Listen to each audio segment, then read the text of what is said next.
प्रिय श्रोता बंधु भक्ति मार्ग तरफରୁ ଆପଣମାନଙ୍କୁ ମୋର ସ୍ୱାଗତ। ପବିତ୍ର କାର୍ତ୍ତିକ ମାସରେ ଆପଣ ଶ୍ରବଣ କରୁଛନ୍ତି ମହାପୁଣ୍ୟ ପୁରାଣ କାର୍ତ୍ତିକ ମହାତ୍ମ୍ୟ। ତାର ତୃତୀୟ ଅଧ୍ୟାୟ ଆପଣମାନେ ଶ୍ରବଣ କରନ୍ତୁ। ନାରାୟଣଂ ନମସ୍କୃତ୍ୟଂ ନରୋ ଚୈବଂ ନରୋତ୍ତମଂ ଦେବୀଂ ସରସ୍ୱତୀଂ व्यासं ततो जयमुदीरयेत् मूकं करोति वाचालं पङ्गुलङ्घयते गिरिं यत्कृपातमहं वन्दे परमानन्दमाधव परमानନ୍ଦ ମାଧବ ପରମାନନ୍ଦ ମାଧବ। ପୂର୍ବ ଅଧ୍ୟାୟରେ ଆପଣମାନେ ଶ୍ରବଣ କରିଥିଲେ ଦେବଶର୍ମା ବ୍ରାହ୍ମଣ ଓ ତାଙ୍କର ଜାମାତାକୁ ରାକ୍ଷସମାନେ ବଧ କରିଛନ୍ତି। ଏ ଖବର ଗୁଣବତୀ ପାଇ ଅତି ବିକଳ ହୋଇ କାନ୍ଦିଛି। ପିତା ଓ ସ୍ୱାମୀକୁ ହରାଇ ସେ ଭାଙ୍ଗି ପଡ଼ିଛି। ତାପରେ ଚିନ୍ତା କରିଛି, ଦୁଇ କୂଳରେ କେହି ନଥିବାରୁ ସେମାନଙ୍କର ପିଣ୍ଡ ପାଣି କିଏ ଦେବ? ସେଥିପାଇଁ ନିଜ ଜୀବନକୁ ଧୈର୍ଯ୍ୟ ଧରି ସେ ବଞ୍ଚିଯାଇଛି ଓ ସ୍ୱାମୀ ଓ ପିତାର ଅନ୍ତ୍ୟେଷ୍ଟିକ୍ରିୟା ସମାପନ କରିଛି। ସେ ଦେଶର ରାଜା ତାର ରକ୍ଷକ ନଥିବାରୁ ସମସ୍ତ ଧନ ସମ୍ପତ୍ତି ନେଇଯାଇଛି। ସେ ଗୋଟିଏ କୋଣରେ ବରଡ଼ା ତାଟି କରି ସେଠି ରହି କାର୍ପାସ ସୂତା ତିଆରି କରି ପେଟ ପୋଷିଛି। ତାପରେ କାର୍ତ୍ତିକ ମାସରେ ସେ ଭଗବାନ ବିଷ୍ଣୁଙ୍କ ପଦରେ ନିଜକୁ ଲୀନ କରି ମୋକ୍ଷ ପ୍ରାପ୍ତି ହୋଇଛି। ଏପର୍ଯ୍ୟନ୍ତ ଆପଣମାନେ ଶ୍ରବଣ କରିଥିଲେ। ଆସନ୍ତୁ ଆଗକୁ ଯିବା। ଆଉ କ'ଣ ହେଉଛି ସମ୍ପୂର୍ଣ୍ଣ ରୂପେ ଶ୍ରବଣ କରିବା। ତୃତୀୟ ଅଧ୍ୟାୟ। ଶ୍ରୀ ଭଗବାନ ଉବାଚ ସର୍ବୋପି ବାଳଭୟବାସ୍ତବ ସ୍ୱରୂପିଣଃ ସମାନଂ ତୁ କଥଂ ନାମ ସମାସ କାର୍ତ୍ତିକଂ ବରମ୍। ଶୁଣ ସକଳ ମୁନି ଜନେ ସତ୍ୟଜେ ଶ୍ରୀକୃଷ୍ଣ ବଚନେ ଆପଣା ପୂର୍ବ କର୍ମ ଶୁଣି ଆନନ୍ଦ ମନେ ମନେ ଗୁଣି ପତି ଚରଣ ତଳେ ପଡ଼ି କହିବେନି କର ଯୋଡ଼ି ଭୋନାଥ କର ଅନୁଗ୍ରହ କାର୍ତ୍ତିକ ବ୍ରତ କଥା କହ ପୂର୍ବେ ପ୍ରକାଶ ହେଲା କାହୁଁ ତୁମର ଏଡ଼େ ପ୍ରିୟ ତହୁଁ ତେଣୁ ଶୁଣିବି ଶ୍ରଦ୍ଧା ମୋର ଭୋ ପ୍ରଭୁ ଅନୁଗ୍ରହ କର।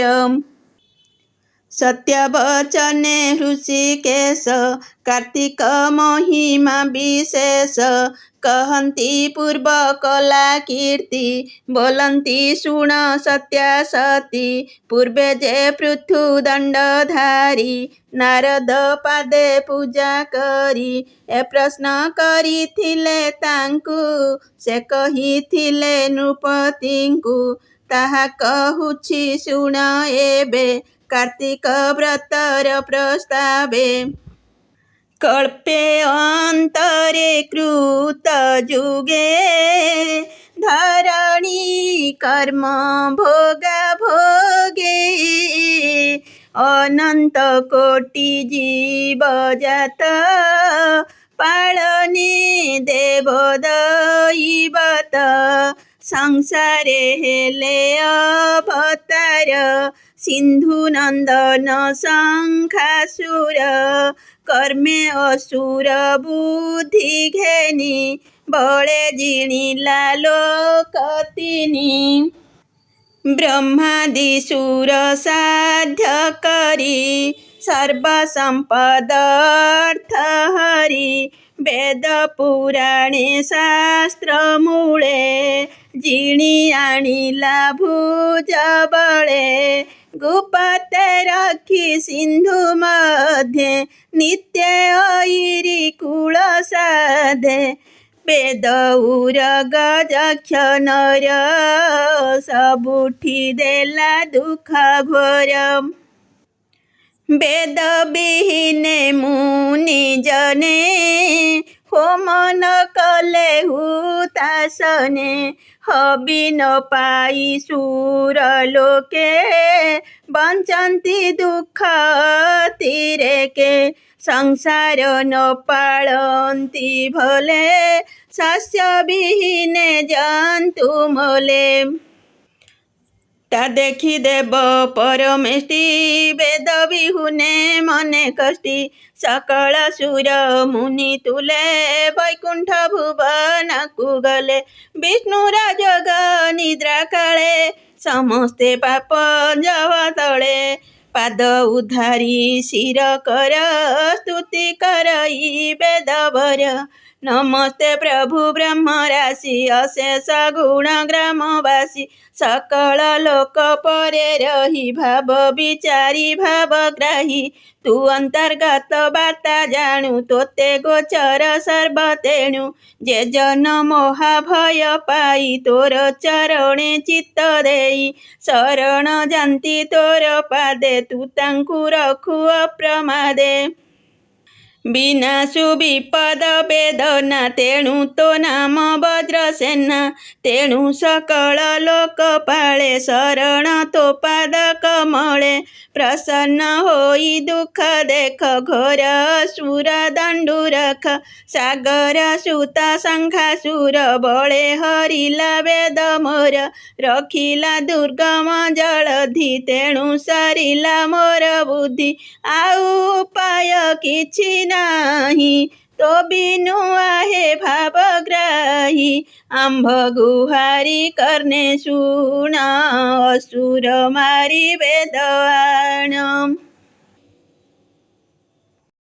ବେଦାଙ୍ଗ ନାମ ତୋର କହି ମୋତେ ଉଦ୍ଧର ନାଥ ତୁହି ହେମନ୍ତ ବୋଲି ସ୍ତୁତି ଭଣି ଜାଣିଲେ ପ୍ରଭୁ ଚକ୍ରପାଣି ନିଦ୍ରା ଉପେକ୍ଷୀ ନର ହରି ପଦ୍ମ ଆସନେ ବିଜେ କରି ବ୍ରହ୍ମାଙ୍କ ମୁଖ ଚାହିଁ ଧୀରେ ବୋଲନ୍ତି ଶୁଣ ସର୍ବସୁରେ ଯେଉଁ ନିମନ୍ତେ ଅଛ ଆସି ଆମ୍ଭେ ଜାଣିଲୁ ତା ବିଶେଷୀ ଯେ ହରି ଅଛି ତୁମ୍ଭ ଶିରି ସାଗର ଅଂଶେ ଅବତରି ମୁହିଁ ହରି ପିତାର ପ୍ରାଣ ଏବେ ସମସ୍ତେ ତୁମ୍ଭେ ଶୁଣ ବିଷ୍ଣୁବାଚ ଆଜିଠାରୁ ଏ ଦେବଗଣ କରିବେ ଯଜ୍ଞ ଆଚରଣ କାର୍ତ୍ତିକ ମାସେ ପ୍ରାତଃ ସ୍ନାନ ଆବର ତୁଳସୀ ସେବନ ହୋଇବେ ନିରାମିଷ ଭୋଜି କ୍ରୋଧ ମତ୍ସର ମୋହ ତେଜି ସକଳ ବିଘ୍ନ ଜୀବ କ୍ଷୟ ମରିବ ସେଦ ନୂତନୟ କହି ମହାଦେବ ଦାସ କାର୍ତ୍ତିକ ବ୍ରତେ ହରିତୋଷ ଧନ ମର୍ଯ୍ୟାଦାବନ୍ତ ହେବ ଶ୍ରୀହରି ରୂପକୁ ପାଇବ